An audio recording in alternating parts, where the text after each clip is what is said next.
বাসার থেকে অফিসের উদ্দেশ্যে রওনা দিছি, দিয়ে কাটারফুল গেছি রাস্তার দক্ষিণ পাশে, যাই দেখি একটা লোকের কভার ভ্যান একটা ট্রাকে মেরে দিছে।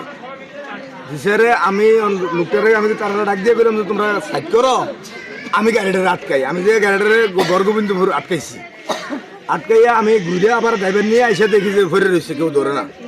তখন আমি সিএনজি একটা ঠিক করে, সিএনজি হলো নিতে চায় না, ঠিক করে জোরপূর্বক আমি সিএনজি দিয়ে ইস্টার্ন মেডিকেলে পাঠাইছি। পরে আমি কোয়ালিটির ডাক্তারে নিয়ে আবার ইস্টার্ন মেডিকেলে গেছি। যাওয়ানোর পরে কয়েছে এই লোকের গার্জিয়ান কি আপনি? আমি কইছি কয় উনি আপনি এদিকে আসেন, উনি তো আর নাই, উনি মারা গেছে।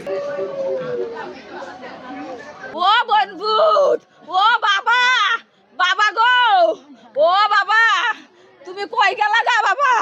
প্রথমে থেকে বারেকে পানিত পড়ছে, পানিত পড়ছে, পানিত পড়ে তার তুলছে, পানিতে মরে জায়গাতে। আর মোস্তফায় উঠে মরছে, গাড়িটা বাড়ি খেয়া উঠেই আসছিল। আর একজন গাড়িতে নামছে, আর গাড়িটা শুদ্ধ লয়ে গেছে। আমি কি জানতে পারবো বাবা কেমনে করে সাংবাদিক